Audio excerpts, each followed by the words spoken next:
The weight of the silver fork was familiar in Julian Marchetti's hand. Solid, cold, dull, predictable. He traced the intricate pattern on the handle with his thumb, a small, grounding motion in a world that thrived on chaos.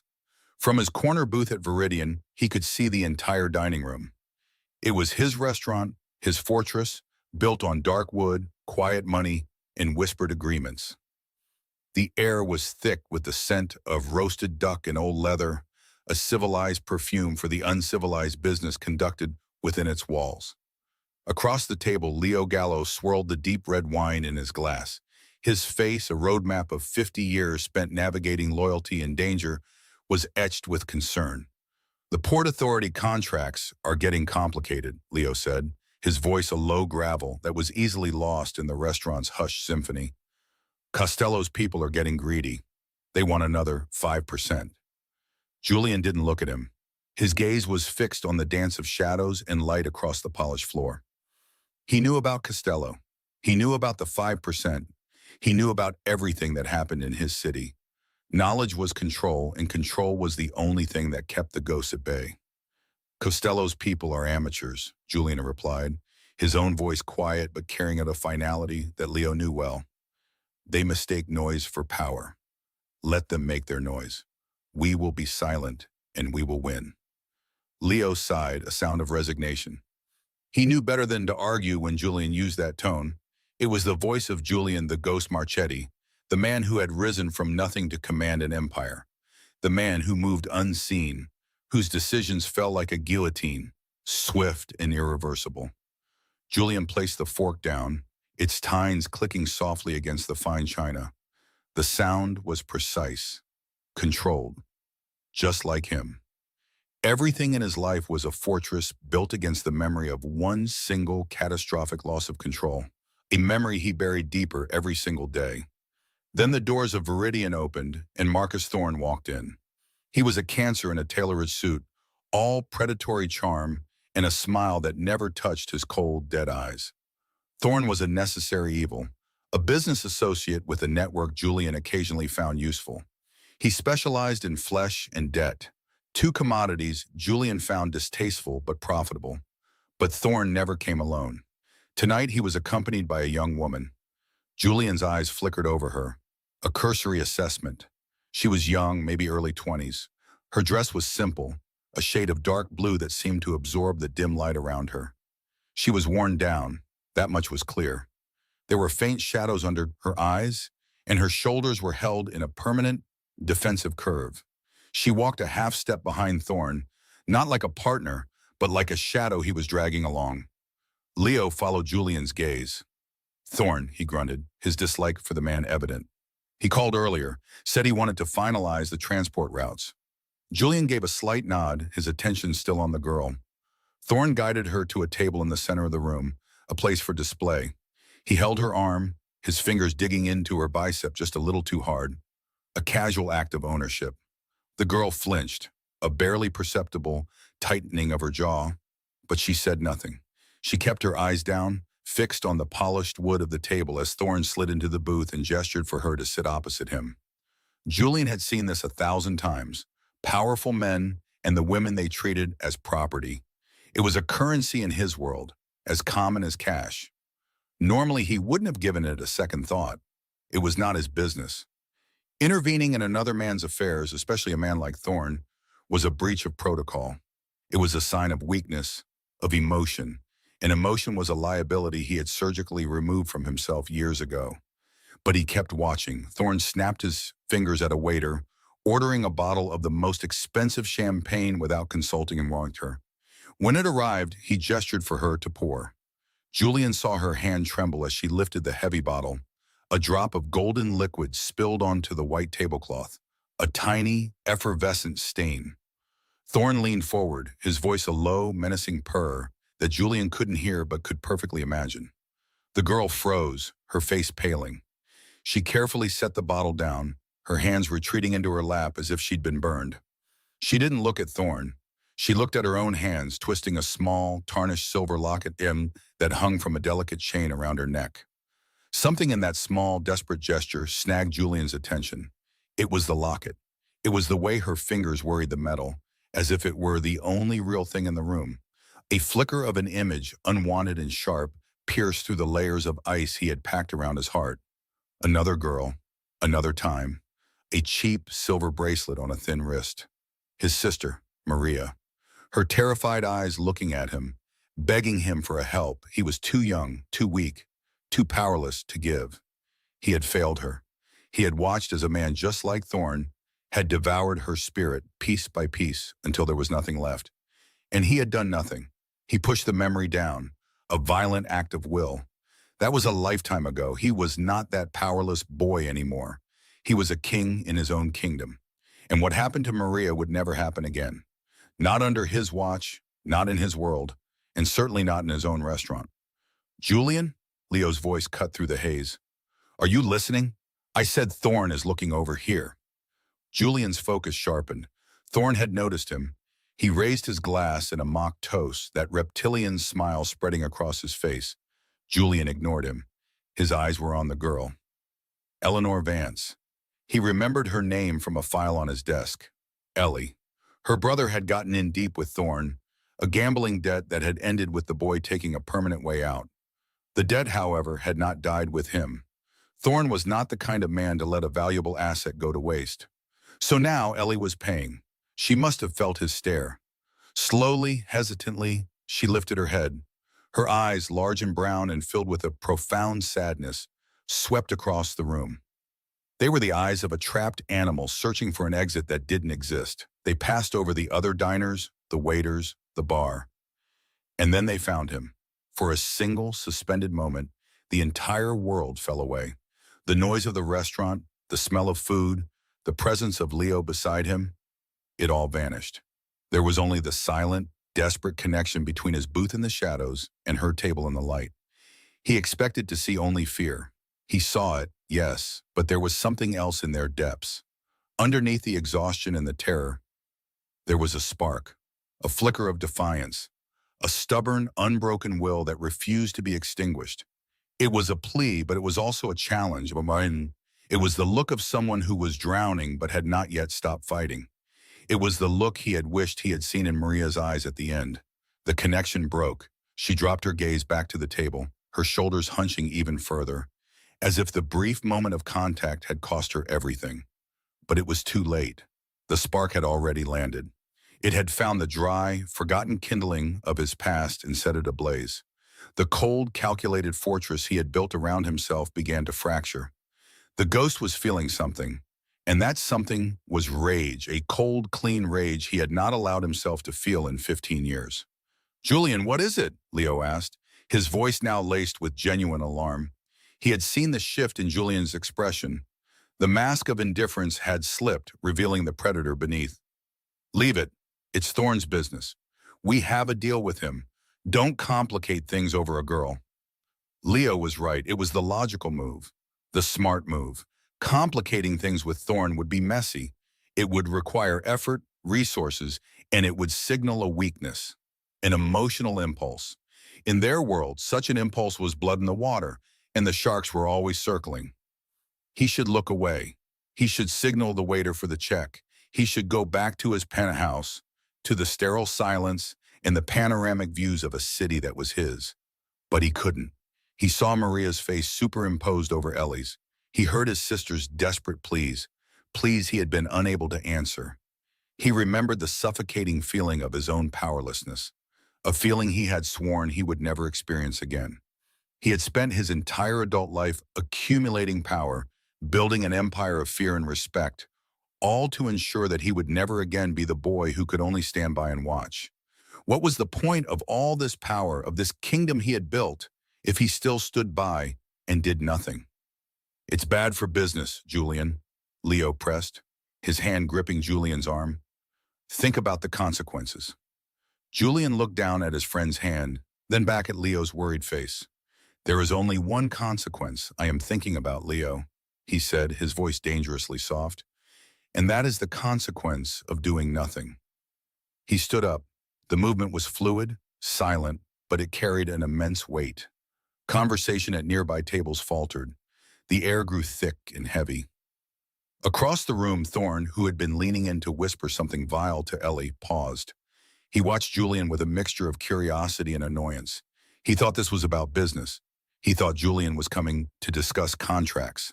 He had no idea what was coming. Julian walked. He didn't hurry. Each step was deliberate, measured. The polished floorboards barely creaked under his expensive shoes.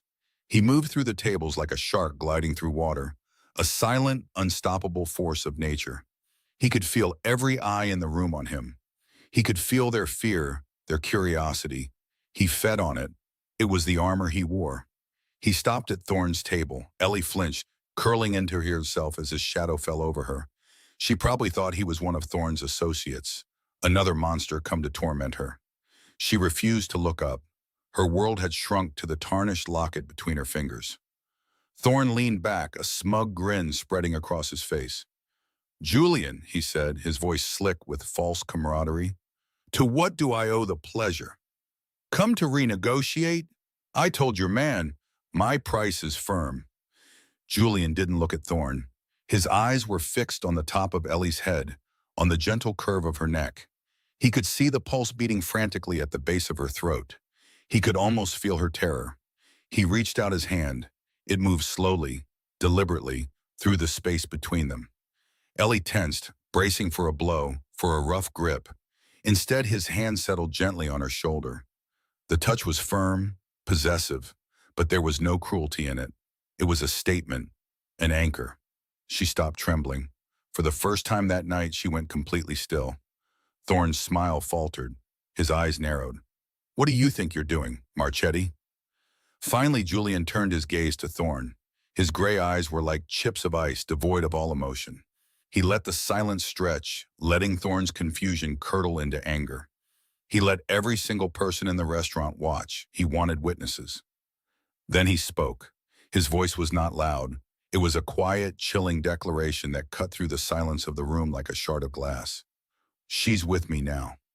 The words hung in the air, absolute and undeniable. It was not a request. It was not a negotiation. It was the sound of a new reality being forged. A fork clattered onto a plate somewhere in the dining room, the sound as loud as a gunshot in the sudden, suffocating silence. Every breath was held. Every eye was locked on the tableau at the center of the room. The smiling sadist, the broken girl, and the ghost who had just done the unthinkable. Marcus Thorne stared, his face a mask of disbelief that was rapidly hardening into pure, unadulterated fury. He started to rise from his seat, his hand balling into a fist on the table. But Julian's gaze held him in place, a silent warning of the violence that lay coiled just beneath his calm exterior. The rules had just been shattered. A line had been crossed. Julian Marchetti, the Moses again, Shady, thus most disciplined and ruthless man in the city, had just staked a claim based on something other than profit. And in doing so, he had placed everyone in the room and in his entire world on the sharp, unforgiving edge of a knife. The silence was a solid thing, heavy and suffocating. It pressed down on the entire room, a physical weight born from one man's 5 words. Ellie felt Julian Marchetti's hand on her shoulder, a touch that was neither gentle nor rough. It was simply absolute, a statement of ownership. Across the table, Marcus Thorne's face was a mask of disbelief rapidly twisting into pure fury. His lips parted, but no sound came out. The air crackled with the unspoken challenge. Julian did not look at Marcus again. His gaze, those intense gray eyes that seemed to strip away every layer of pretense, was fixed on her. He gave a slight, almost imperceptible pull, a command for her to stand. Her body obeyed before her mind could protest. Her legs felt like water, unsteady beneath her. As she rose, the worn fabric of her dress scraped against the velvet of the booth. The sound was deafening in the unnatural quiet. Every eye in Viridian was on them. She felt the stares like tiny needles on her skin. These were powerful people, men and women who navigated a world of secrets and violence with practiced ease. And they were all holding their breath, waiting to see what would happen when one predator stole another's prey in plain sight. Julian's hand moved from her shoulder to the small of her back, guiding her away from the table. He moved with an unhurried confidence that was more intimidating than any overt threat. He walked as if he owned not just the restaurant, but the very ground it was built on. Ellie kept her eyes down, focused on the intricate pattern of the dark red carpet. If she looked up, if she met anyone's gaze, she felt she might shatter. She passed Thorn. She could feel his rage like heat from a furnace. She could smell the expensive, cloying scent of his cologne. She braced herself for him to grab her, to shout, to start the violence she knew was simmering just beneath the surface. But he did nothing. He remained frozen, a statue of incandescent anger, watching her be led away. He was not afraid of Julian. He was stunned. And in this world, stunning a man like Marcus Thorne was the same as spitting in his face. As they reached the grand dark wood doors of the restaurant, a man detached himself from Julian's booth. It was the older one, Leo. His face was grim, etched with a deep worry that seemed to age him by 10 years and 10 seconds. He fell into step behind them, his presence a silent, heavy shadow. The cool night air was a shock after the stuffy, charged atmosphere of the restaurant. It did nothing to calm the frantic beating of her heart. A black, immaculate sedan was waiting at the curb, its engine purring softly. A driver, stone-faced and anonymous, held the rear door open. Julian guided her inside without a word. The leather seats were cold against her skin. He slid in beside her, his presence filling the spacious car, making it feel small and claustrophobic. Leo got in the front passenger seat and turned to face them, his expression severe. The door clicked shut, sealing them in a world of tinted glass and expensive silence. "Julian," Leo's voice was a low, urgent gravel. "What have you done?" Julian stared straight ahead, his profile like something carved from granite in the passing city lights. He didn't answer. "That was Marcus Thorne," Leo pressed, his voice tight with strain. "You don't just take something from him, not like that, not in front of everyone." Ellie flinched. Something. He had called her something. It was the truth, of course. She was a thing, a debt, a possession to be claimed and traded. Her fingers went instinctively to the small, cool shape of the silver locket at her throat. It was the only part of her that still felt real. The faded picture inside, her and her brother, smiling on a summer day that felt a lifetime ago, before the debts, before Thorne. He was putting his hands on her, Julian said finally. His voice was quiet, devoid of any emotion. It was a simple statement of fact. Leo let out a short, incredulous breath.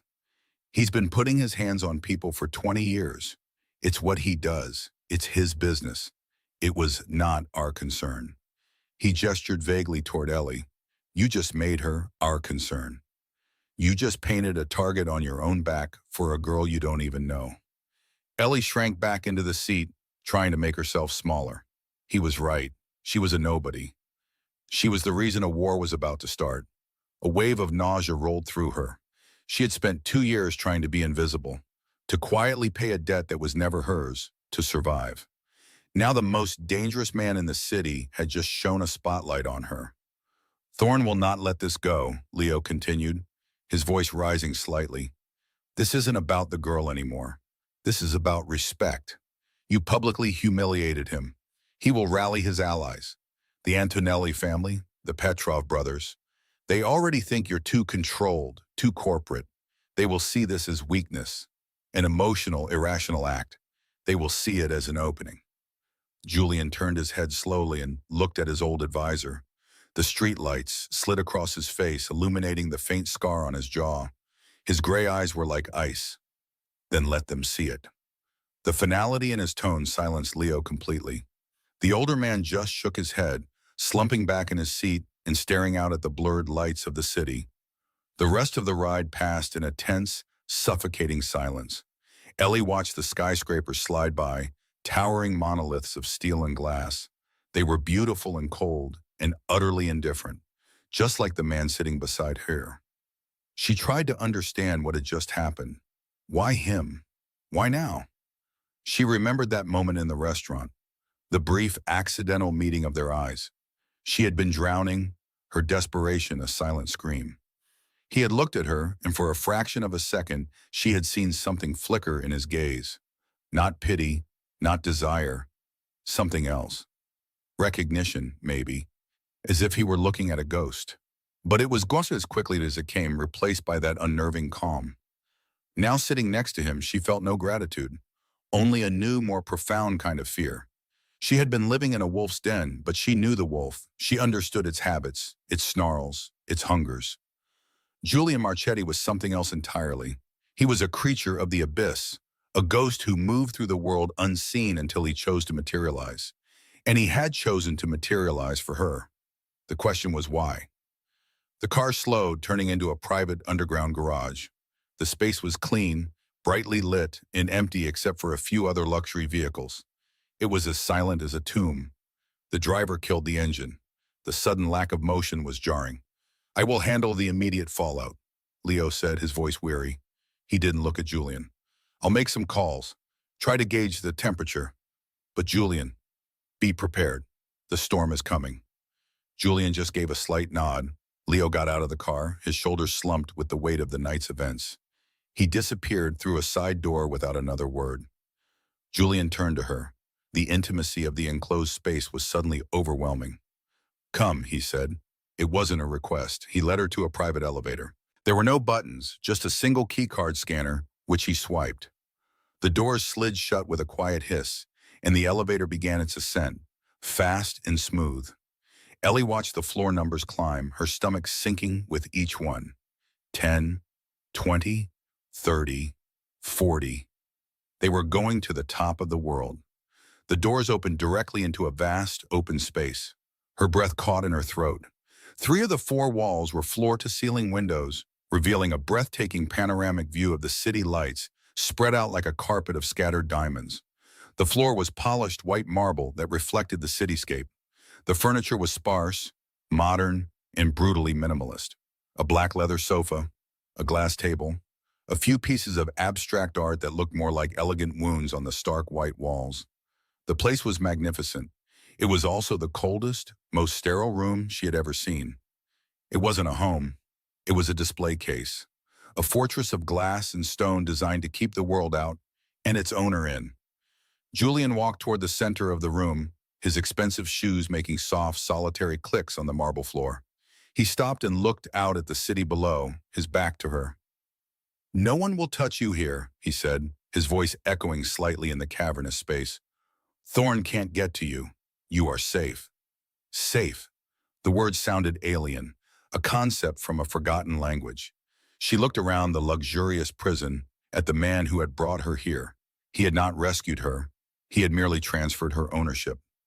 Safety was a lie she had stopped believing in a long time ago. Safety always had a price. She felt a tremor run through her, a strange mix of terror and exhaustion. She had been silent for too long. Silent at the restaurant, silent in the elevator. Her silence had been a shield, a way to endure. But in this cold, empty place, her silence felt like surrender, and she was so tired of surrendering. He turned around slowly, his expression unreadable. He seemed to be waiting for her to say something, to thank him perhaps. The absurdity of it gave her a sliver of strength. She took a shaky breath. Her voice, when it finally came, was a reedy whisper, but it cut through the silence of the penthouse like a shard of glass. "What is it you want?" Julian's brow furrowed slightly. He seemed genuinely confused by the question. "I told you, you're safe here." She took a step forward, her own audacity surprising her. Her hands were clenched into tight fists at her sides, her nail digging into her palms. The small pain was grounding. "Safe," she repeated, the word tasting like ash in her mouth. "Nothing is ever just safe. Not with men like him, not with men like you." She saw a flicker of something in his eyes then. Annoyance? Surprise? He was a man who was used to being obeyed, not questioned. "He had a price," she said, her voice growing stronger, steadier.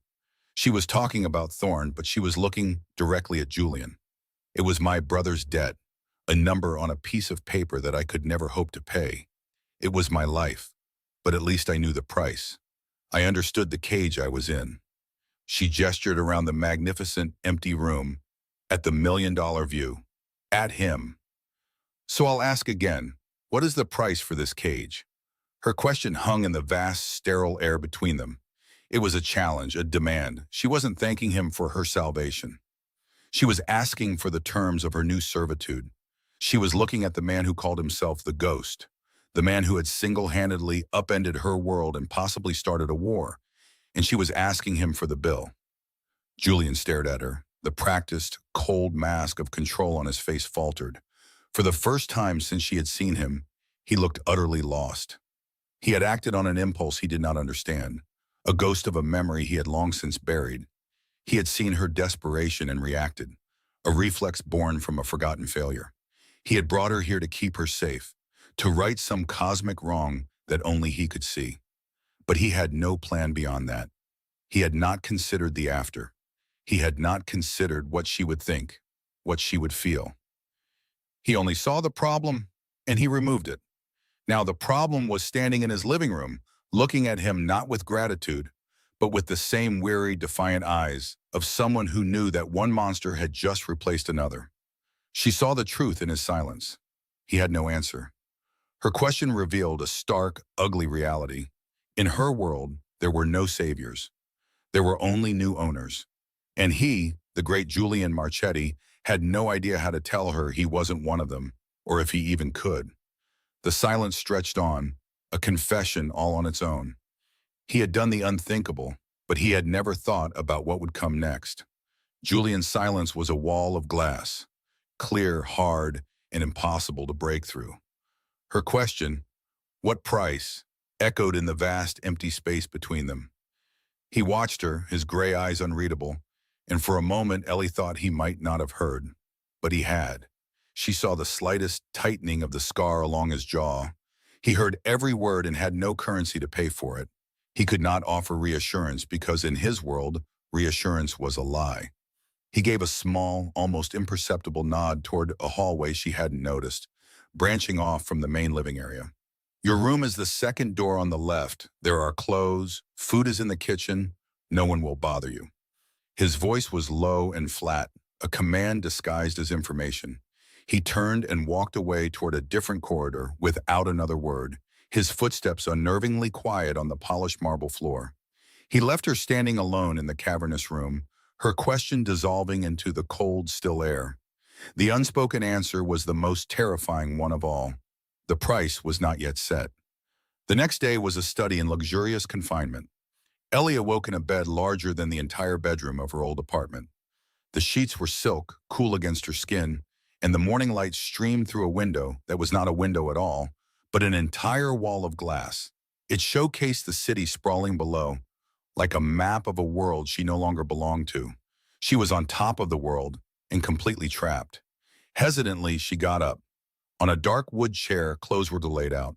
Not a dress, not something designed to be alluring, but simple black trousers and a soft gray sweater. The anonymity of the gesture was more unnerving than if he had left her a silk negligee. It was practical. It was as if he was preparing her for a long, indefinite stay. She showered in a bathroom of black stone and chrome, the water pressure a powerful, steady stream. She scrubbed her skin until it was red, trying to wash away the feeling of Marcus Thorne's hands, the smell of his cologne, the memory of his condescending smile. But the filth she felt was deeper than skin. Exploring the penthouse was like walking through a museum exhibit on wealth. The kitchen was a masterpiece of stainless steel and dark granite. The refrigerator stocked with food she only recognized from magazines. Organic fruits, imported cheeses, bottles of sparkling water. It was a feast for a condemned woman. She took an apple, its skin a perfect waxy red.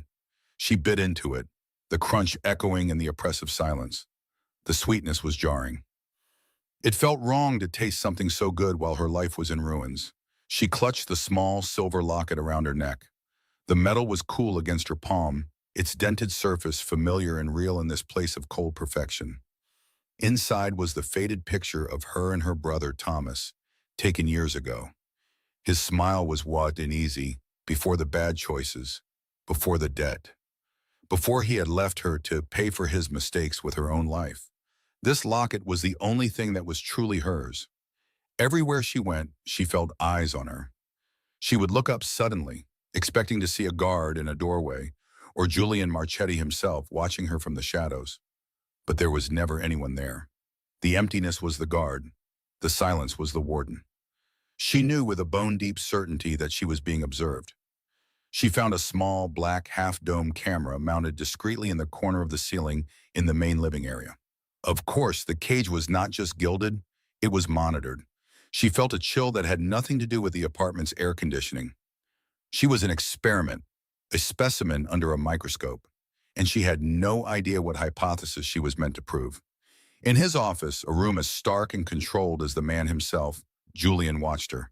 A bank of high-definition monitors displayed feeds from every corner of the penthouse.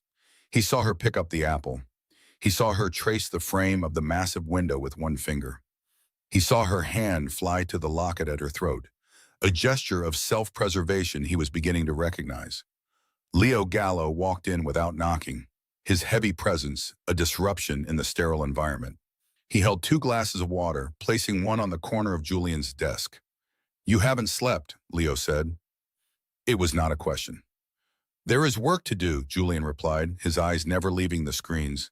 He was watching Ellie now as she sat curled on a vast white sofa, looking small and lost. "The work can wait. This cannot," Leo said, his voice a low gravel. "Marcus Thorne is not a man who forgives a public insult. He built his reputation on the idea that what is his stays his. You didn't just take a girl, Julian. You took a piece of his property in front of 24 of the most influential players in this city. You challenged his honor." "He has no honor," Julian said quietly. "That doesn't matter." Leo's voice rose, a rare crack in his composure. "It's what people believe. He's already making calls, talking to the Castelli brothers, framing this as an emotional grab, a weakness. He's telling everyone that the ghost has finally lost his nerve." Julian's gaze flickered to Leo, his eyes like chips of ice.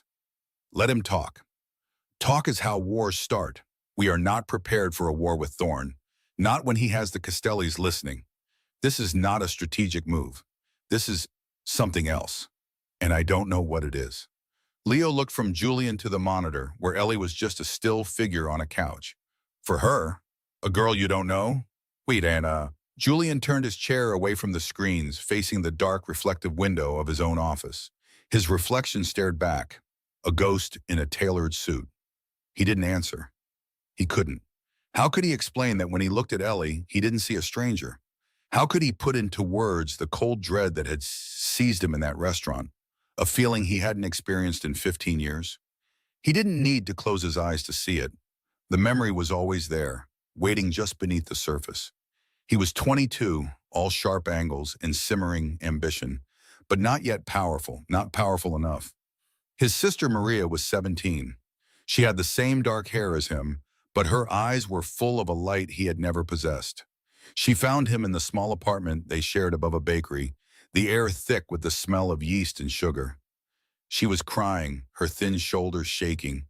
She clutched her arms around herself, as if trying to hold her own splintering frame together. "Julian, he won't leave me alone," she had whispered, her voice raw. A man she had met, a man with a nice car and easy money, a man who had seemed charming at first. Now the charm had curdled into something possessive and ugly. "What did he do?" Julian had asked, his own fear a cold knot in his stomach.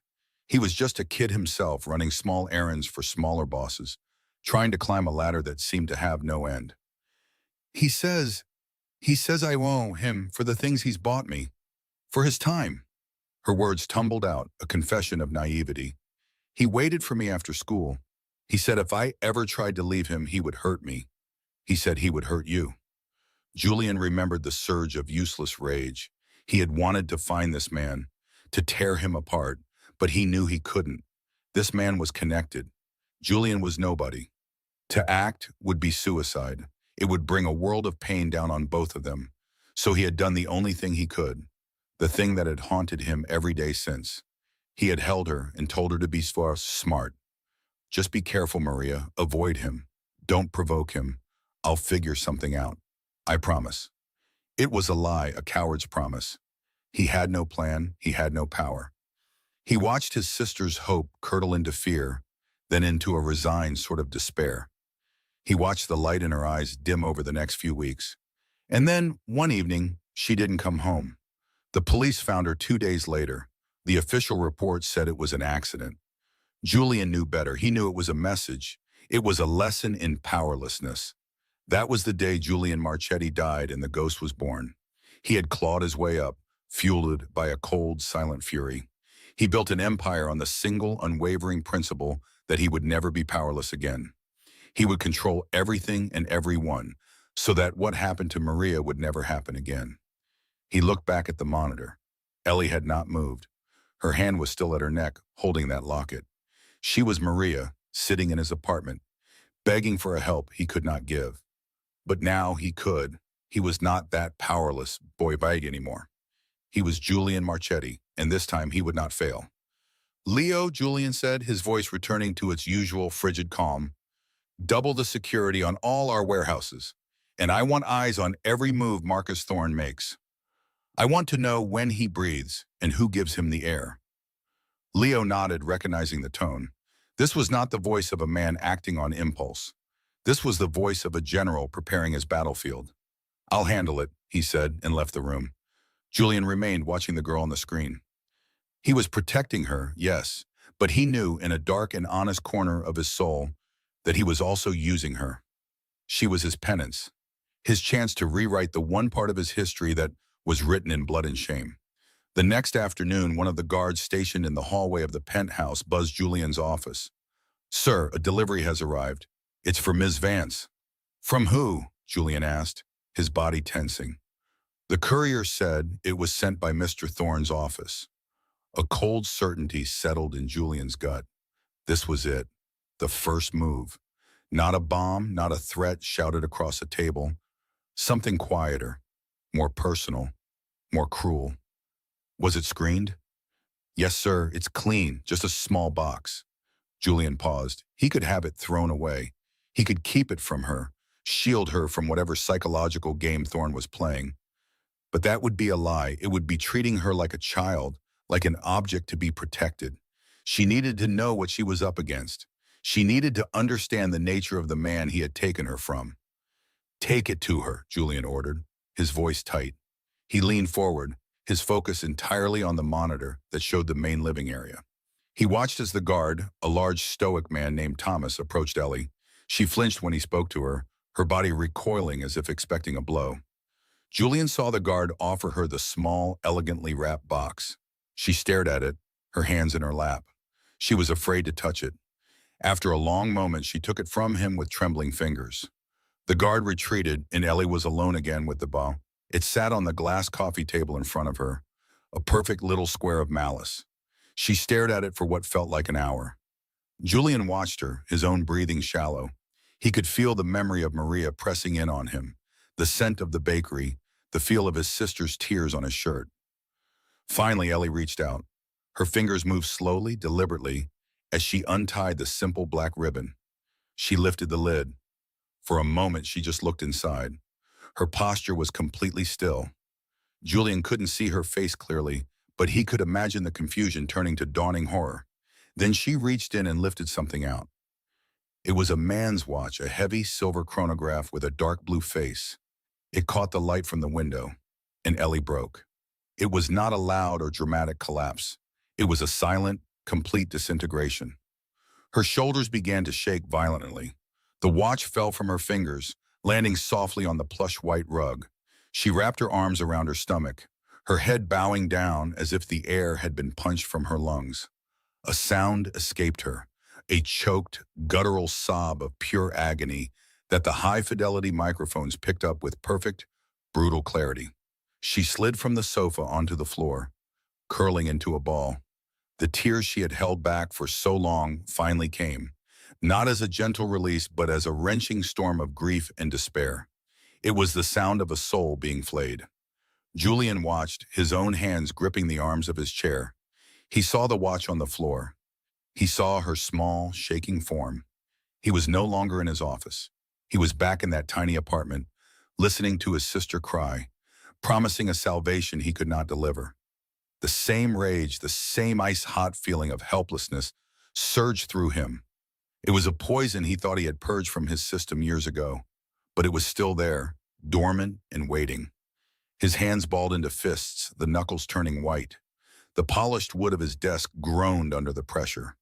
He saw Marcus Thorne's smug face in his mind, and the controlled, calculated world he had built for himself cracked down the middle. This was not business. This was not strategy. Thorne had not just sent a message to the girl, he had sent it directly to the ghost of Julian's past. And it was a message he would answer. The tears dried on her cheeks, leaving behind tight, salty tracks. Grief was a fire, and for a day it had consumed her, leaving nothing but ash. But now, in the hollowed-out space inside her chest, a different kind of heat was building. It was not the wild, destructive burn of sorrow. It was the low, steady glow of rage. The gold watch was cold in her hand, its weight and anchor pulling her down into a familiar, suffocating sea of debt and despair. But this time she refused to drown. She pushed herself off the plush sofa, her movements stiff. The silence of the pennant house, once a source of terror, was now an insult. It was the sound of her life being paused, of her suffering being observed from a distance by a man who held all the power.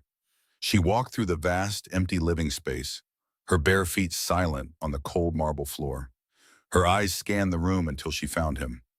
Julian Marchetti stood by the floor-to-ceiling windows, a dark silhouette against the glittering, indifferent city. He was looking out, his hands clasped behind his back, as if he were the king of everything he surveyed. Her steps did not falter. The fear was still there, a knot in her stomach, but the anger was a shield. She stopped a few feet behind him. He did not turn. He knew she was there. She could feel his awareness of her, as tangible as the chilled air flowing from the window. Weka. Her voice was a raw whisper, scraping its way out of her throat. He remained still, his back to her. The lack of a response fueled her fury. All this time she had been a ghost in this beautiful prison, and he was her warden. "Why are you doing this?" she asked again, her voice gaining strength. "Wasn't it enough for you to take me? To show your power over Marcus Thorne? Did you have to let him do this too?" She held up the watch. It caught the light, gleaming with a cruel beauty. "Do you know what this is? It was my brother's. The man whose mistakes I am paying for. Thorne sent it to remind me that no matter where I am still his, that I still owe him." Her breath hitched, a sob catching in her throat, but she swallowed it down. No more tears. Not for him. "So what is this, Julian? Are you just a different kind of cage? A prettier one? Is this some game between you and him, and I'm just the prize you're passing back and forth?" He finally turned, his face unreadable in the dim light. His gray eyes were like polished stone, revealing nothing. That calm, that absolute control was what finally broke her. With a cry that was more frustration than pain, she threw the watch. It flew through the air, a glint of gold, and clattered onto the marble floor at his feet. The sound was small and sharp in the cavernous room, an act of rebellion that felt both monumental and pathetic. She stood there, breathing heavily, her hands clenched into fists, expecting him to lash out, expecting the cold anger, the violence she had come to associate with men like him. But Julian did not move. His gaze dropped from her face to the watch lying on the floor. He looked at it for a long moment, his expression unchanging. Then, he looked back at her. The ice in his eyes seemed to crack, just for a second, and she saw something else beneath it, something deep and wounded. When he spoke, his voice was low, devoid of anger. It was quiet, yet it filled the entire room. "Because no one," he said, the words measured and heavy, "should have to pay for the mistakes of the people they love." The sentence struck her with the force of a physical blow. It was not the answer she had braced herself for. It was not about power or pride or a feud with Marcus Thorne. It was something personal, something that came from a place of genuine pain. Her anger dissolved, leaving her feeling exposed and profoundly confused. She stared at him, searching his face for a hint of deception, a sign that this was just another manipulation. She found none. He bent down slowly, his expensive suit creasing, and picked up the watch. He held it in his palm, his long fingers curling around it. He studied it not like a prize, but like a piece of evidence from a long, closed case. The way he looked at it was filled with a cold, quiet contempt. It was not just an object to him. It was a symbol of a system he knew intimately. Without another word to her, he walked over to the intercom on the wall. He pressed a button. "Leo," he said, his voice calm again, "get the workshop furnace ready. I have something that needs to be unmade." There was a pause, and then Leo's gravelly voice came through the speaker, laced with confusion. "The furnace, Julian? At this hour, what for?" "Just do it," Julian said, his tone leaving no room for argument. He released the button and turned back to Ellie. He didn't command her to follow. He simply looked at her, then started walking toward the private elevator at the end of the hall. After a moment of hesitation, her feet began to move. She didn't know why, but she knew she had to see this through. She had to understand the answer he was giving her, an answer that was not made of words. The elevator descended deep into the building's foundation, the smooth, quiet ride a stark contrast to the churning in her stomach. The doors opened not into a pristine lobby, but into a concrete corridor that smelled of oil and cool dust. Julian led her through a series of heavy steel doors, each one opening into a space more industrial than the last. Finally, they entered a large, cavernous room. It was a workshop filled with tools and machinery she didn't recognize. In the center of the room stood a large, cylindrical furnace, its thick metal casing radiating a low hum. Leo was there, his expression a mixture of concern and bewilderment. He looked from Julian to Ellie, his eyes lingering on her tear-streaked face. He opened his mouth to speak, but Julian silenced him with a look. Julian walked to a heavy workbench and picked up a small ceramic crucible, a thick bowl designed to withstand incredible heat. He placed the watch inside it. The gold gleamed against the stark white ceramic. For a heartbreaking second, she saw her brother, Daniel, smiling as he fastened it to his wrist, so proud of his first real luxury. A symbol of a future he thought he was building, a future that had crumbled into dust and debt. Julian carried the crucible to the furnace. One of his men, a burly figure in a leather apron, used a long pair of tongs to open the heavy door. A wave of intense, shimmering heat washed over the room. The air inside the furnace was a roaring, liquid orange. It was like staring into the sun. The man took the crucible from Julian and, with steady hands, placed it onto a shelf deep inside the inferno. He closed the door, and the roar was muffled once more. Julian stood before the small viewing window, a circle of reinforced glass, and watched. He gestured for Ellie to stand beside him. Hesitantly, she moved closer, drawn by a morbid curiosity. She peered through the glass. At first, the watch was still there, a distinct shape in the overwhelming heat. Then, its edges began to soften. The sharp lines of the casing blurred. The delicate hands on its face, frozen at the moment of impact when Daniel's car had crashed, began to droop. The gold turned from a solid to a liquid, pooling at the bottom of the crucible like honey.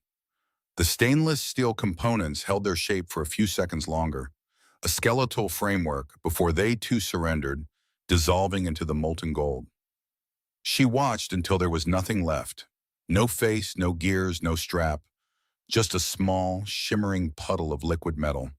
The last physical piece of her brother's life, the very object Thorne used as a leash around her neck, was gone. It was unmade. A strange feeling washed over her. It was grief, sharp and painful, for the loss of that final connection to Daniel. But tangled with it was something else, something she hadn't felt in years. It was lightness. The symbolic weight of the watch, of the debt, had been vaporized in that fire. She touched the small locket at her throat. This was hers. This held her memory, a memory Thorne could not touch, could not weaponize. This was all she needed. Julian remained silent, watching the fire long after the watch had disappeared. He seemed to be seeing something else in the flames, a different memory, a different failure. The skin around his eyes was tight, his jaw set. He was not just destroying a watch. He was trying to burn away a ghost. After what felt like an eternity, he gave a slight nod to the man in the apron. The man used the tongs to retrieve the crucible, its contents now a glowing, formless liquid. He carefully poured the molten metal into a small, square, iron mold. There was a hiss and a puff of smoke. They all stood in silence, waiting for it to cool. The air smelled of hot, angry metal. When it was done, the man tipped the mold over. A small, ugly lump of metal fell onto a steel table with a dull thud. It was shapeless, its surface uneven and dark from the rapid cooling. It held no value, no beauty, no purpose. It was just a scar of melted gold and steel. An answer. They rode the elevator back up to the penthouse in silence. The transition from the raw, industrial heat of the workshop to the pristine, air-conditioned calm of the apartment was jarring. Ellie felt like she had returned from a different world. Something fundamental had shifted between them in the heat of that furnace. He was still her captor, and she was still his prisoner, but the shape of their cage had changed. Julian walked over to a small desk and found a simple black box, the kind used for jewelry. He placed a lump of misshapen metal inside it, laid a piece of black velvet over it, and closed the lid. He wrote nothing on it. He attached no note. The object was the message. He turned to Leo, who had followed them up, his face a mask of worry. "Have this delivered to Marcus Thorne's table at Viridian," Julian said. "Immediately. Make sure he opens it there." Leo took the box, his expression grave. "Julian, are you sure about this? This is more than a message. This is a profound insult. He will not take this quietly." "He was not quiet when he sent the watch," Julian replied, his voice flat. "I am merely returning it in a more honest form." Leo hesitated, looking from the box to Julian, then to Ellie. He saw the shift in her, the absence of the raw terror that had defined her since she arrived. He saw the grim resolution on Julian's face. He nodded slowly. "As you wish." Leo left with the box, and the silence that returned was different. It was no longer empty. It was filled with the heat of the furnace, the memory of melting gold, and the weight of Julian's cryptic confession. Ellie wrapped her arms around herself, watching him. The monster had shown her a piece of his heart, and it was as broken as her own. She didn't know what to do with that knowledge. She didn't know if it made him more or less dangerous. Julian walked back to the window, resuming his post as the sentinel of the city. For a long time, neither of them spoke. The fragile truce held them in a state of suspended animation. She was a girl whose debt had been melted into a useless lump of metal. He was a man who had just declared a silent, personal war. The spell was broken by the frantic sound of the elevator doors opening again. Leo strode back into the room, his face pale, his usual composure gone. He held his phone in his hand, his knuckles white. "Julian," he said, his voice tight with urgency, "it's done. The package was delivered." Julian turned slowly from the window. "And?" His reaction was exactly what I feared. Only worse. Leo took a deep breath, trying to steady himself. He didn't just get angry, he got strategic. He stood up in the middle of the restaurant and made a call. "I have my sources on the other end. He's framing this as an act of instability. Your instability." Julian's face remained impassive, but Ellie saw a muscle twitch in his jaw. Leo continued, his words coming faster now. "He's telling everyone you've become emotional, irrational, that you've broken every code for a girl you barely know. He's painting this not as an attack on him, but as an insult to the whole system." Leo took a step closer, lowering his voice. "He's using it, Julian. He's on the phone with the Falcone family right now. He's using this melted piece of metal as proof that you're a liability. He's using your insult to forge an alliance." Leo paused, letting the final words land with their full, devastating weight. "He's preparing for war." The silence that followed Leo's words was heavier than any sound. War. The words settled in the vast, sterile space of the penthouse, a poison seeping into the air. Ellie stood frozen, the melted lump of gold on the table seeming to lose all its meaning. It was no longer a message. It was a trigger. Julian's jaw was a line carved from stone. He didn't look at Leo, didn't look at Ellie. His gaze was fixed on the city lights beyond the glass, as if he could see the battle lines being drawn across the glittering map below. For a moment, Ellie felt a strange protective impulse.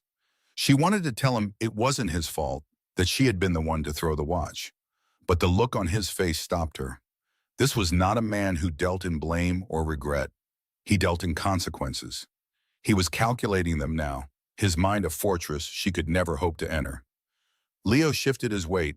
His loyalty was a physical presence in the room, a shield around his boss. "Marcus is using this," he said, his voice low and gravelly. "He's painting you as emotional, unstable, claiming a girl with no standing, destroying a marker of debt. The other families are listening. They smell weakness. Julian finally turned from the window. His gray eyes were like chips of ice. "Let them smell it," he said, his voice dangerously quiet. "Let them get closer." Just then, his private phone, a sleek black device sitting alone on a side table, began to vibrate. It was a harsh, insistent buzz that cut through the tension. No one else's phone would dare make a sound in this room. Julian walked to it, his movements economical and precise. He answered without looking at the screen. "Yes," he listened. Ellie watched his profile, the hard line of his joey, the faint scar that seemed to deepen in the dim light. His expression didn't change, but something in his stillness did.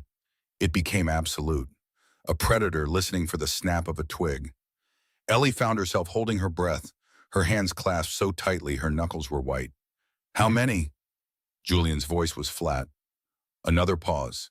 Ellie could hear the faint, tinny squawk of a frantic voice on the other end of the line. "Are they ours?" A final, longer silence. Ellie's heart hammered against her ribs. She didn't know who they were, but she knew they belonged to him. Then Julian spoke one last word. "Secure it." He ended the call and placed the phone back on the table with a quiet click. He turned to Leo, and the man she had seen just moments ago, the man with a flicker of pain in his eyes, was gone. In his place was the ghost. His face was a mask of cold fury, his eyes holding a chilling emptiness that terrified her more than any shouting or overt anger ever could. "It was the bakery," Julian said. Not to Ellie, not even to Leo. He was speaking to the room, to the city, to the enemy he could not see. "On 8th Street, a car bomb." Leo's face went pale. "Civilians?" It was 6 in the morning. The early shift was arriving. Julian's voice was devoid of all emotion, a clinical report of disaster. The explosion took out the entire storefront. Gas lines ruptured. They say the fire was visible for 10 blocks. He walked towards the large screen that usually displayed abstract art. With a few taps on a tablet, the art vanished, replaced by a series of security feeds. One was black, another showed chaos. Ellie couldn't tear her eyes away, even though she wanted to. She saw smoke, thick and black, billowing into the dawn sky. She saw the flashing lights of emergency vehicles painting the street in frantic strokes of red and blue. She saw figures on the ground. People. Not gangsters or soldiers. Bakers, cashiers. People who had been starting their day. Julian's people. 4 are gone, Julian stated. 7 more are in critical condition. One of them was Thomas, the head baker. He'd been with my father for 30 years. Leo swore under his breath, a sharp, guttural sound of disbelief and rage. The air in the penthouse crackled. It felt like the glass walls might shatter from the pressure. Ellie felt a wave of nausea. This was because of her. Thorne's anger over her, Julian's response. This was the consequence. The melted watch was nothing. This was the real price, blood and fire on a city street. Julian's transformation was absolute. The quiet protector was shed like a skin, revealing the monster underneath. He was moving now, pacing with a predatory grace. "Get me a list of every known associate of Marcus Thorne, not just the top tier. I want the drivers, the accountants, the errand boys. I want the names of their children. I want to know where they sleep." Leo was already on his own phone, his voice a low growl. "Marco, get the team here. Full briefing. Now." Within minutes, the penthouse was no longer a home, not even a luxurious prison. It became a command center. Men in dark suits, their faces hard and serious, began to file in.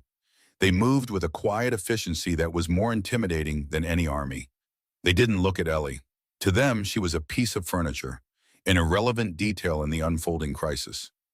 Julian stood at the head of the long dining table, which was now covered in laptops and maps. He issued orders, his voice never rising, yet each word landed like a hammer blow. "I want his supply lines choked. Every shipment he has on the water or on the road is to be intercepted. Not destroyed, acquired. His casinos. I want a full-scale audit from our contacts at the Gaming Commission. I want them buried in paperwork until they can't breathe.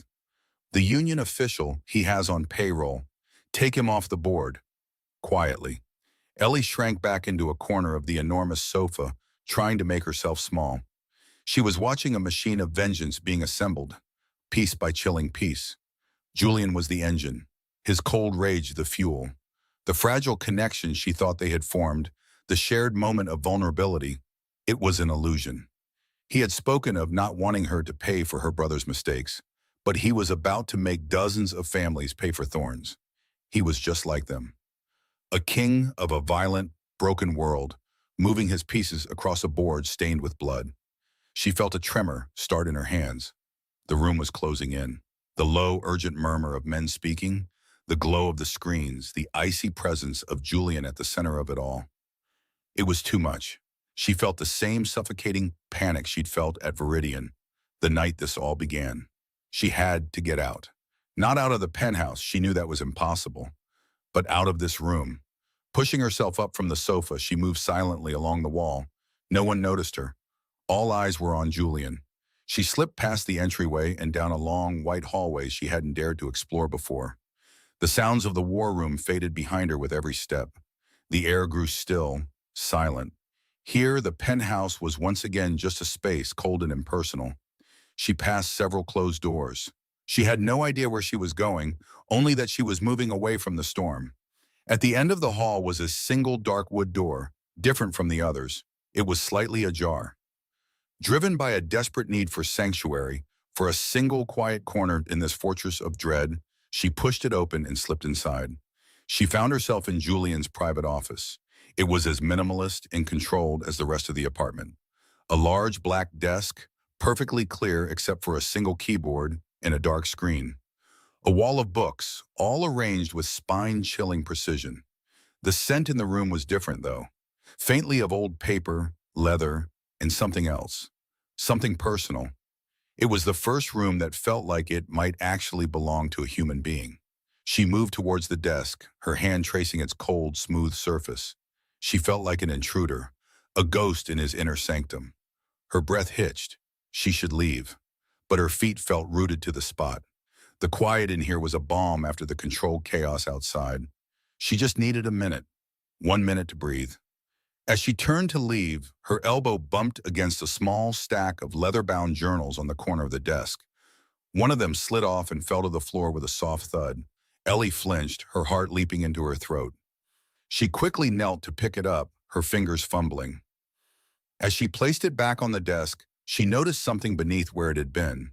It was a picture frame. A simple, unadorned silver frame, lying face down. Curiosity, sharp and sudden, pierced through her fear. Why would a photo be hidden like this? In this room where everything was on display or locked away, this felt deliberately concealed. Hesitantly, her fingers trembling, she reached out and picked it up. The silver was cool to the touch. She took a deep breath and turned it over. Her breath caught in her chest. It was a photograph of a young woman, a teenager, maybe 16 or 17. She was smiling, but it was a uncertain smile. She had long, dark hair that fell over her shoulders in soft waves. She was wearing a simple white dress and standing in what looked like a summer garden. But it wasn't the setting or the dress that made Ellie's world tilt on its axis. It was her face. The girl had the same large, expressive brown eyes, the same shape to her face, the same curve of her mouth. She wasn't an identical twin, but the resemblance was so profound, so undeniable. It was like looking at a reflection in a warped mirror. It was like looking at a version of herself from another life, a life untouched by debt and fear, a life where she could smile like that. Ellie sank into the leather chair behind the desk, her legs suddenly unable to support her. She stared at the photograph, her mind racing, trying to connect 1,000 disparate pieces. Julian's strange, intense focus on her at the restaurant, his shocking decision to claim her, his cryptic words about paying for the mistakes of loved ones, his rage, his protection, all of it. This girl. It all came back to this girl. She could hear the muffled sounds from the living room, the low hum of Julian's voice as he directed his war. But here, in the silence of his office, a different truth was screaming at her. This was not random. Her being here was not an accident. He hadn't saved a stranger. He had saved a ghost. Ellie stared at the photograph, her heart pounding a frantic, terrifying rhythm against her ribs. She traced the silver frame with a shaking finger, realizing with a sickening lurch of certainty that her resemblance to this mystery girl could not be a coincidence. The smooth, cold glass of the picture frame felt like a piece of ice in Ellie's trembling hands. The girl in the photograph stared back at her, a smiling stranger with her own eyes, her own mouth. It was a ghost in a silver frame. A floorboard creaked in the hallway, the sound impossibly loud in the silent penthouse. Ellie didn't move. She couldn't. Her heart hammered against her ribs, a frantic drumbeat of dread and discovery. The door to the office swung open. Julian stopped in the doorway, his presence sucking the air from the room. His gaze went from her to the desk to the photograph in her hands. The shift in his expression was terrifying. It wasn't the cold fury of the Mafia boss. It was something far more raw, something broken. For a moment, he looked like a man who had seen an apparition. His face, usually the mask of control, was suddenly pale and unguarded. "Put that down," he said. His voice was a low rasp, stripped of its usual authority. It was the voice of a man trying to hold himself together. Ellie's fingers tightened on the frame. Her fear was a living thing, but for the first time, it was matched by a desperate need for the truth. This was the key. This explained the illogical impulse, the public declaration, the gilded cage. "No," she whispered, her voice surprisingly steady. She held the photo up, the girl's smile catching the dim light. "Who is she, Julian?" He took a step into the room, his shadow falling over her. He looked from the photo to her face, and a flicker of deep, profound pain crossed his features. "That is none of your concern. You should not be in this room." He was trying to rebuild his walls, brick by brick, but the foundation was cracked. "She looks like me," Ellie pressed, her voice gaining strength. "That's not a coincidence, is it? Nothing you do is a coincidence." She saw the denial forming on his lips and cut it off. "Don't lie to me. Not about this. Am I just a project? A replacement for her?" The question hung in the air, sharp and accusatory. Was she just a stand-in for a ghost he couldn't save? Julian walked past her, his movements stiff. He went to the vast window and stared out at the sprawling city lights below, his back to her. He braced one hand against the cold glass. She could see the reflection of his face, a distorted mask of anguish. The silence stretched, thick and suffocating. Ellie thought he would simply order her out, lock the door, and bury the secret forever. But then he spoke, his voice so quiet she almost missed it. Her name was Maria. The name was a wound. She was my sister, my younger sister. Ellie's breath caught in her throat. She slowly lowered the photograph, her anger dissolving into a wave of shock. She sank into the leather chair behind the desk, the frame still clutched in her hands. "She was 17, Julian continued, his voice hollow, echoing a 20-year-old grief. "She was loud and bright, and she thought the world was a good place." A bitter, humorless sound escaped his lips. It wasn't a laugh. It was the sound of a heart breaking all over again. "She met a man, someone like Thorne, smooth words, expensive clothes, a smile that promised a kingdom." He turned from the window, and for the first time Ellie saw the man, not the monster. His gray eyes were haunted, lost in a memory she couldn't see. "I was just a kid myself, 16. We had nothing. Our parents were gone. It was just me and her, in a tiny apartment that always smelled like rain and cheap pasta. But I saw him, I saw what was behind the smile, I knew." He began to pace, his movements agitated, the contained energy of a predator, now the restless roaming of a tormented spirit. "She started coming home late, then not at all. When I would see her, she'd have new clothes, but there was always a shadow in her eyes. Sometimes a bruise on her arm she'd try to cover with a sleeve." He ran a hand over his jaw, tracing the faint scar there, as if it were a fresh injury. "I fought with her. I begged her to leave him. I told her he was poison." His voice cracked. "But what could I offer? An empty fridge and overdue bills?" He offered her the world, or so she thought. He stopped pacing and looked directly at Ellie. The intensity in his gaze was unbearable. "The debt wasn't even hers. It was our father's. A gambling debt. This man, he bought it. He owned it. He owned us. He told Maria she could work it off. He made it sound like a favor." Ellie felt a cold dread creep up her spine. It was her story. It was her brother's debt. It was Marcus Thorne's exact method. Her hand instinctively went to the silver locket at her throat, its dented surface a familiar comfort. I tried to stop him, Julian said, his voice dropping to a near whisper. I confronted him once, a stupid 16-year-old boy trying to play the man. He and his friends, they taught me a lesson. They left me in an alley and reminded me what happens to people who can't pay what they owe. He touched his jaw again. This was my reminder. The air in the room was thick with his pain. It was a living entity, a ghost more real than the girl in the photograph. I was powerless, he breathed, the word itself an admission of his greatest sin. I had to watch as he broke her. Piece by piece, he took her light. He isolated her from me, her only family. He turned her into a possession, a thing he could use and discard. The debt never got smaller. It only grew. It was a chain, and every day he added another link. He fell silent, his chest rising and falling in ragged breaths. He looked utterly defeated, a king dethroned by a single memory. What happened to her? Ellie asked, her voice fragile. Julian closed his eyes. A single tear escaped and traced a path down his cheek. He didn't wipe it away. By the time I had built this, he said, gesturing vaguely at the penthouse, the city, the empire of power around them. By the time I had become someone who could, crush a man like that with a phone call, it was too late. His eyes opened and they were filled with a bleak, endless winter. I found her in a small, empty apartment across the city. The man was long gone.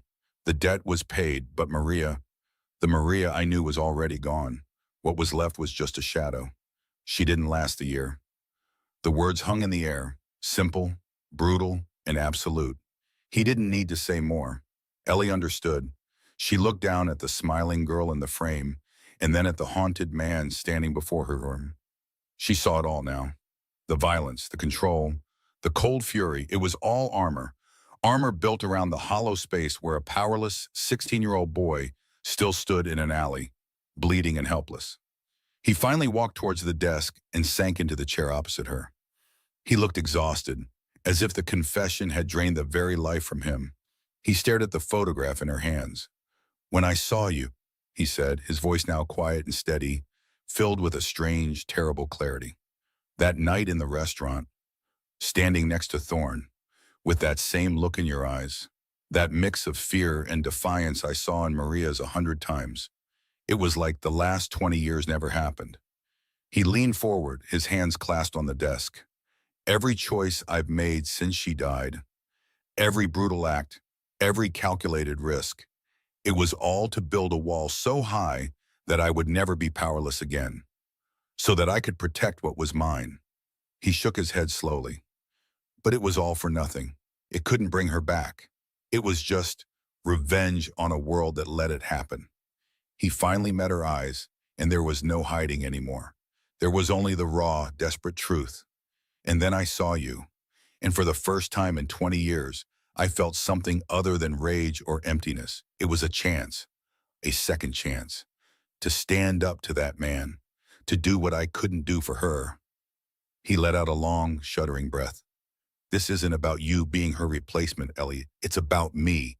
It's about the ghost that has walked beside me every single day. Protecting you. It feels like the only way to finally let my sister rest. It's the only way to atone for being too weak to save her. Tears were streaming down Ellie's face now. They weren't tears of fear or sadness for her own situation. They were for the boy he had been and the broken man he had become. They were for Maria. They were for her brother. They were for the crushing weight of debts that could never truly be paid. She understood his unthinkable act. It wasn't about possessing her. It was about exorcising his own demons. She pushed the photograph gently across the polished surface of the desk towards him. He looked at it, then back at her. The space between them was no longer a chasm between a captor and his prisoner.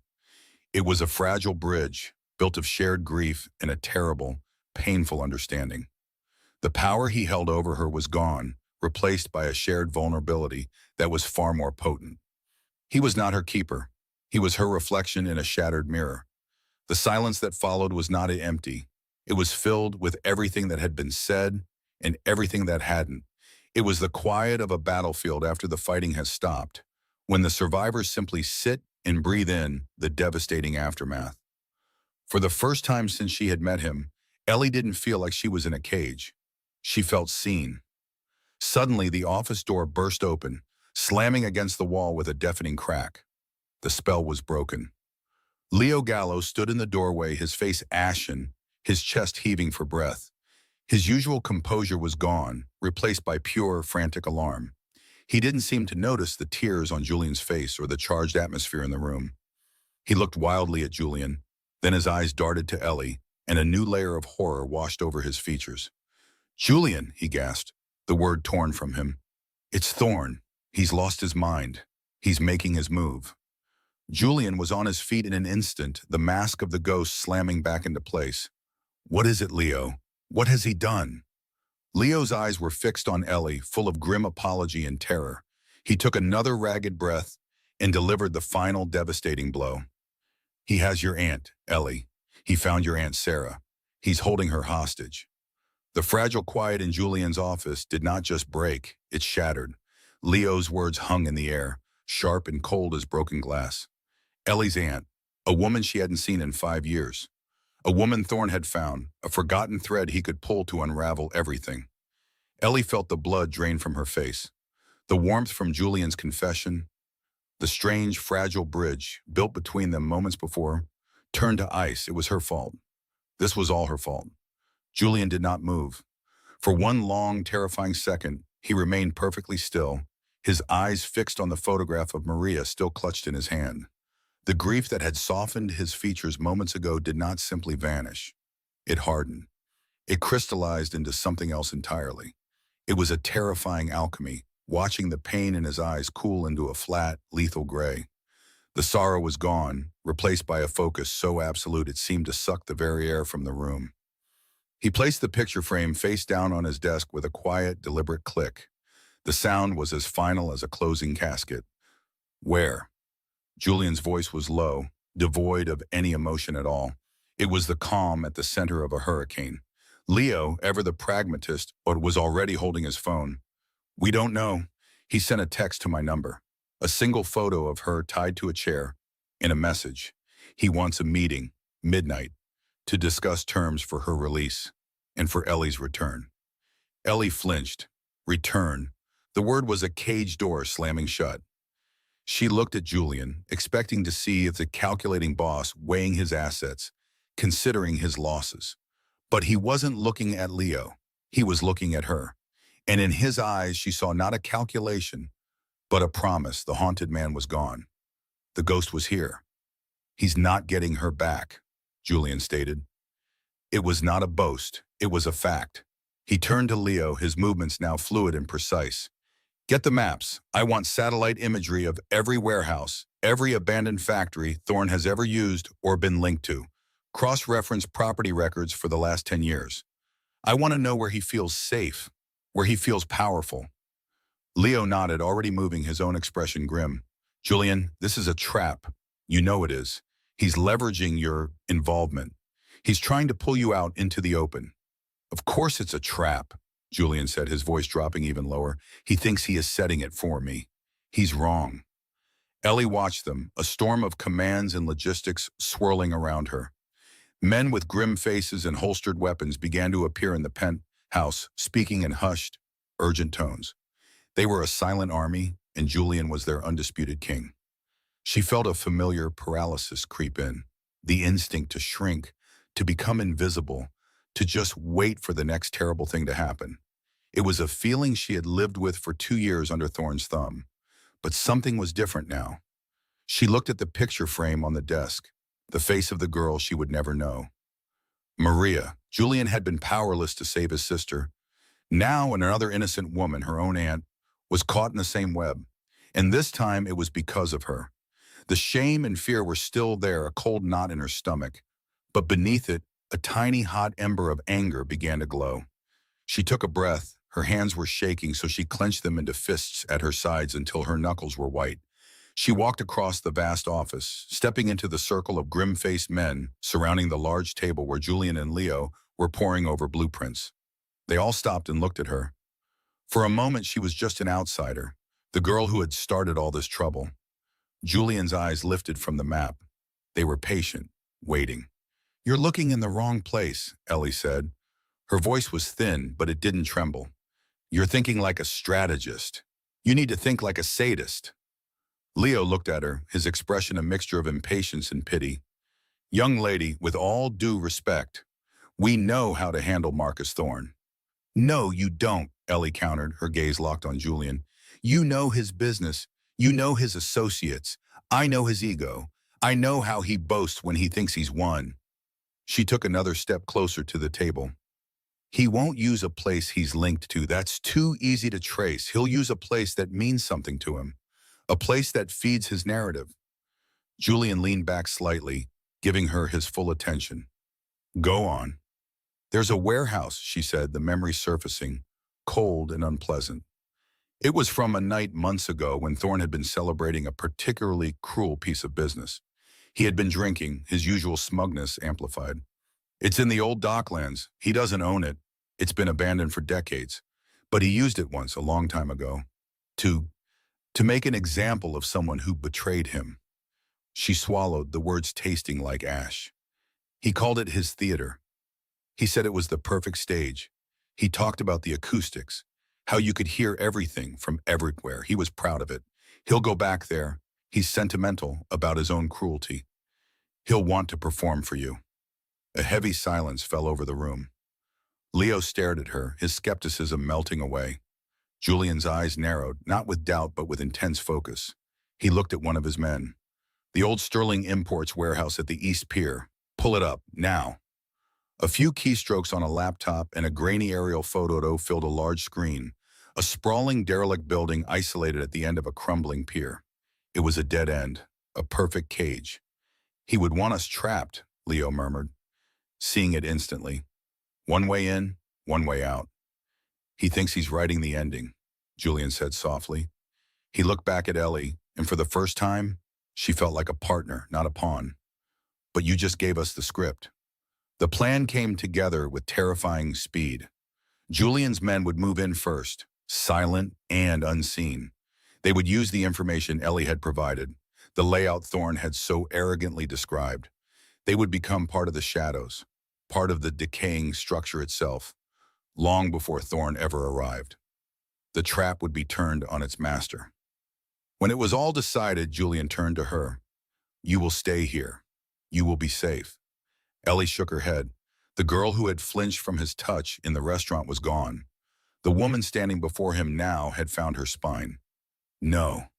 Ellie, this is not a negotiation." "She is my aunt," Ellie said, her voice ringing with a clarity that surprised even her. "She is in danger because of my brother, and because of me. I won't hide in a gilded cage while you go to save her.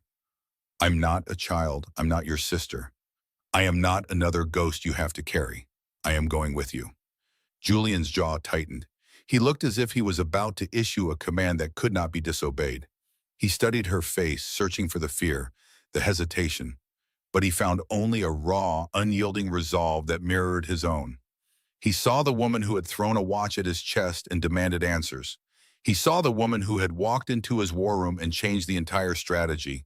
He saw not a liability, but an ally. He gave a slow, almost imperceptible nod. "You will do exactly as I say. You will not make a sound. You will not move from where I put you. Is that understood?" "Understood," she replied, her heart hammering against her ribs. It was a terrifying promise to make, and an even more terrifying one to keep. The drive to the docklands was silent. The city lights blurred into streaks of neon and gold, a world away from the cold purpose inside the armored car. Ellie sat beside Julian, the space between them charged with an unspoken tension. She could feel the coiled stillness in him, the immense controlled power waiting to be unleashed. He was a weapon, polished and aimed. She focused on the rhythm of her own breathing, trying to anchor herself. Her locket felt heavy against her skin, a cold reminder of the brother who started this, and the love that bound her to this fate. When they arrived, the warehouse loomed against the night sky like the skeleton of some great beast. The air smelled of salt, rust, and decay. Julian's men had already melted into the darkness. There was no sign of them. It was as if the pier was completely deserted. Julian led her through a side entrance into a small, grimy office with a thick, wire-reinforced window that overlooked the cavernous main floor. The space below was a cathedral of shadows, pierced by a few weak, lonely light bulbs that cast long, distorted shapes across the concrete. "Stay here," he commanded, his voice a low whisper. "Do not leave this room, no matter what you see, no matter what you hear." She looked from his intense face to the Bethesda empty floor below. "Where is my aunt?" "She's not here," Julian said, his eyes scanning the space. "Thorn isn't that foolish. He'll have her somewhere else. The meeting is the leverage. This is the stage, just as you said." He placed a hand on her shoulder, his grip firm but not painful, a strange grounding reassurance. "I will get her back. I will end this." Then he was gone, a shadow moving into other shadows. Ellie pressed herself against the cold glass of the window, her breath fogging a small patch. She watched as Julian walked to the center of the warehouse floor, his posture relaxed, his hands in his pockets. He looked utterly alone, a solitary figure in a vast, threatening space. Seconds later, a door on the far side of the warehouse slid open with a loud groan. Marcus Thorne stepped out, flanked by 6 of his own men. He was smiling, a wide, predatory grin that made Ellie's skin crawl. He was dressed impeccably, as always, a stark contrast to the filth and decay around them. "Julian," Thorne called out, his voice echoing in the huge space. "I knew you'd come. You always did have a savior complex, a fatal flaw, I'm afraid." Julian remained silent, his expression unreadable from this distance. Thorne sauntered forward, stopping about 20 feet away. He pulled a phone from his pocket and held it up. "First, proof of life. We wouldn't want any misunderstandings." The screen lit up, and even from the office, Ellie could make out the image. It was her Aunt Sarah, her face pale with fear, her eyes wide. She was in a small, bare room, but she was alive. Ellie's hand flew to her mouth, stifling a gasp. "She's perfectly safe," Thorne said smoothly. "For now, she's simply collateral, the price of our negotiation. The real prize." He let his gaze drift around the empty warehouse, then slowly, deliberately, he looked up, directly at the office window where Ellie stood hidden. His smile widened. "The real prize is a lesson in inevitability." Julian's posture didn't change, but Ellie felt a ripple of dread. He knew. Thorne knew she was here. "You want her back, Julian? Is that it?" Thorne mocked. "You want to collect another stray? Try to fix another broken toy? You think you can wash away the memory of Maria by saving this one?" The name hit Julian like a physical blow. Ellie saw his shoulders tense for a fraction of a second. It was the only sign he gave. Thorne laughed, a smug, ugly sound that echoed off the high ceilings. "I know all about Maria. I know how you stood by, a helpless little boy, while she was passed around. You were nothing then, and you're nothing now. You just hide it better behind expensive suits and a reputation you didn't earn." Thorne's men shifted, their hands moving inside their jackets. Julian was surrounded, outnumbered. "The deal is simple," Thorne continued, lowering the phone. "You are going to give me back what is mine. Ellie will walk out of here with me. Your little empire will pay reparations for the insult you have caused me, and I will let her aunt go. And you get to live. You get to live with the knowledge that once again you failed to protect the girl who looked at you for help." Julian finally spoke, his voice calm and clear, carrying easily across the space. "There is no deal, Marcus. You are not walking out of here." Thorne's smile faltered for a moment, replaced by a flash of fury. Then he laughed again, louder this time. "You are a fool. You walked right into my theater just as I planned. But you've misunderstood your role. You're not the hero, you're the sacrifice." He reached into his jacket and pulled out not a weapon, but a small black device with a single red button, a detonator. "This entire building is wired," Thorne announced, his voice dripping with triumph. "Enough explosive material to bring this whole pier down into the bay. My men have a different exit. You do not." He held the detonator up for Julian to see clearly. His eyes flickered up to the office window again, to Ellie. His smile was pure poison. He looked back at Julian, his voice a triumphant sneer that would haunt Ellie for the rest of her life. "You can save her," he taunted, nodding toward the office where she stood frozen in horror. "Or you can save yourself, just like with your sister." The words hung in the dusty air, a poison meant just for him. "Just like with your sister." Thorne's smile was a gash in his face, triumphant and cruel. He held the detonator like a king holding a scepter. In the vast, echoing silence of the warehouse, Julian did not see Marcus Thorne anymore. He saw a ghost, a specter of every man who had ever taken something from him, a final, sneering embodiment of his own failure. The smell of gasoline and damp concrete was thick in his throat, but for the first time in 20 years, the memory of Maria's name did not bring the ice of powerlessness. It brought fire. Julian's gaze remained locked on Thorne, but his posture shifted, a barely perceptible change. It was the only signal needed. From the high metal rafters, a quiet thud, then another. Thorne's head snapped toward the sound, his smug confidence faltering for the first time. His two guards, positioned near the exits, crumpled to the ground not with a bang, but with the soft, heavy finality of sandbags being dropped. They never made a sound. Shadows detached themselves from the deeper darkness along the walls, men in black tactical gear, moving with a fluid grace that was terrifying in its efficiency. Thorne's face contorted with panic. His thumb jabbed at the button on the detonator. Nothing happened. He pressed it again, harder, his knuckles white, a frantic, useless gesture. From behind a stack of rotting wooden pallets, Leo Gallo emerged. He held up a pair of wire cutters, a severed red wire dangling from the jaws like a dead snake.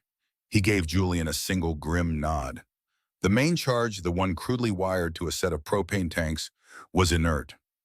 Ellie had been right. She had sat across from Julian in the sterile quiet of his penthouse, her hands wrapped around a cup of tea.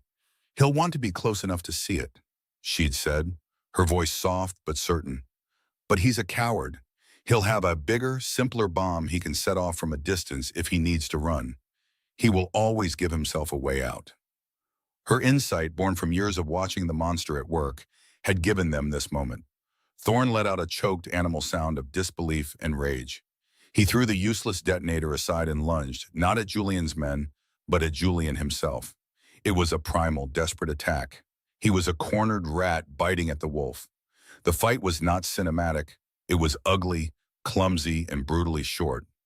Thorne swung wildly, a fist connecting with Julian's jaw, sending a sharp, grounding pain through him, and Julian absorbed the blow, his body a knot of coiled steel.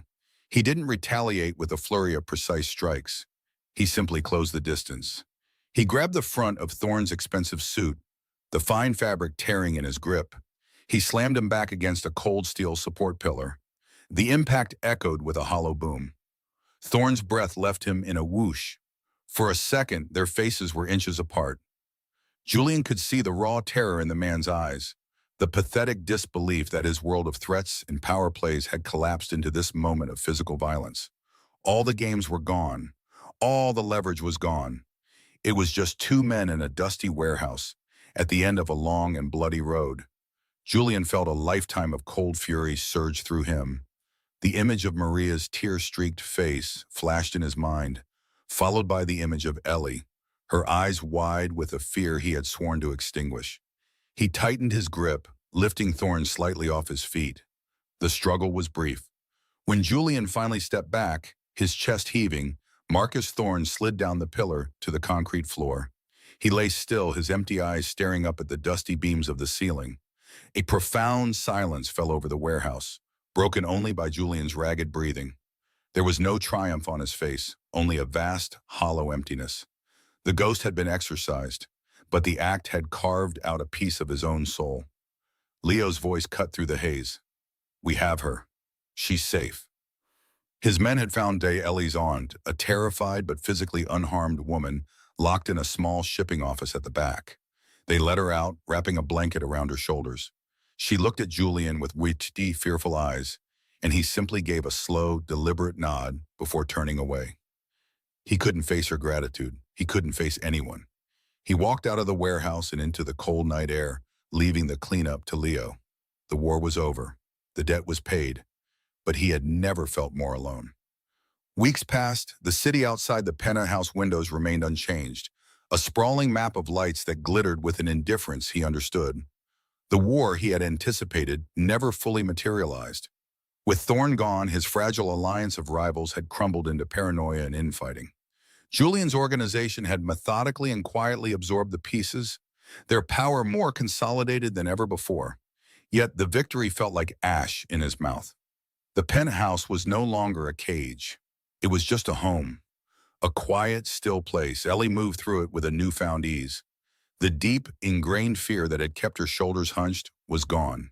She still wore her silver locket, but it no longer seemed to weigh her down. It was a memory, not a manacle. She read books from his library. She sometimes sketched the city skyline in a notebook she had found. She spoke more, her voice losing its hesitant edge. They ate meals together in a comfortable silence that was more companionable than awkward. He would find her looking at him sometimes, her brown eyes full of a question he didn't know how to answer. Julian, too, was different. The ruthless tension that had defined him had eased, replaced by a deep, bone-deep weariness. He had done what he set out to do. He had saved her. He had avenged his sister in the only way he knew how. The nightmares of Maria's final days still came, but they were fuzzier now, the edges softened by the reality of Ellie's safety. One evening, as the sun bled orange and purple across the horizon, he called her over to the large obsidian desk in his study. The city lights were beginning to flicker on one by one. He had been staring at them for an hour, lost in thought. He gestured to the chair opposite him. The gesture was formal, creating a distance between them that hadn't been there for days. He pushed a slim, dark blue portfolio across the polished surface. "Open it," he said, his voice low and even. Ellie's hands hesitated for a moment before she opened the cover. Inside, nestled in precise cutouts, were a passport, a driver's license, and a set of platinum bank cards. She picked up the passport. The woman in the photo was her, but not her. Her hair was styled differently. The expression in her eyes was neutral, blank. The name printed below was Amelia Cole. "Amelia Cole has no past," Julian said, his voice a flat monotone. "She was born 24 years ago in a small town that doesn't exist. She has a clean record. Perfect credit. In the account linked to those cards, there is enough money for you to go anywhere in the world and live comfortably for the rest of your life. More than enough." Ellie stared at the documents, her fingers tracing the unfamiliar name. It felt like a costume, a mask. Julian continued, his gaze fixed on the skyline, unable to look at her. "You are free, Eleanor. There is no debt. There are no strings. What I did for my own reasons. You don't owe me anything for that. Not gratitude, not your time, nothing. You can walk out that door right now and never look back. No one will follow you. No one will ever bother you again. This is the life you deserve, a normal life." He finally turned his head, and in his intense gray eyes, she saw the full weight of his confession. He wasn't just giving her freedom. He was performing his final act of penance. He was giving her the choice he wished he could have given Maria. He was trying to let her go to prove once and for all that he was not a man like Marcus Thorne. He was not a cage builder. He was expecting her to leave. He wanted her to leave. It was the only ending that made sense in his broken moral calculus. Ellie looked down at the passport in her hands. Amelia Cole. A ghost. A blank page. She could go to Paris, see the art she'd only read about. She could find a small cottage by the sea in Ireland. She could be anyone. The thought was dizzying, a rush of pure, terrifying possibility. For her entire adult life, freedom had been an abstract concept, a distant star. Now it was here, a tangible object in a blue portfolio. Her gaze drifted from the passport to the door of the penthouse. It was just a door, an exit. Then her eyes moved back to Julian. He had already turned away again, presenting her with his back, a silent dismissal. He stood silhouetted against the glittering expanse of the city, a solitary king in his glass tower. He had dismantled his enemy's empire, commanded men who moved like shadows, and bent the city to his will. Yet, in this moment, he looked like the loneliest man on earth. A man who had fought a dragon to save the princess, only to tell her to go find some other castle to live in because his was too dark and haunted. She saw the truth then. He had saved her from Thorn, but he couldn't save himself from Julian Marchetti. He had built his own prison of guilt and power, and he didn't believe he deserved anyone to share it with. He saw himself as a monster, and he was giving her the chance to escape before she saw it too. But she already had. She had seen the monster, and she had also seen the broken boy behind its eyes, the man who wept for a sister he couldn't save. She had seen the part of him that mirrored the brokenness in herself. Slowly, deliberately, she closed the portfolio. The soft click echoed in the silent room. She stood up and walked around the massive desk. Julian didn't move, assuming she was walking towards the door. He braced himself for the sound of it opening, then closing, leaving him in the silence he felt he deserved. Instead, she stopped beside him. He finally turned, his expression a mask of confusion. She reached out and took his hand. His fingers were stiff, surprised by the contact, but he didn't pull away. His hand was large and warm, a hand capable of unspeakable things. But in her grasp, it was just a hand.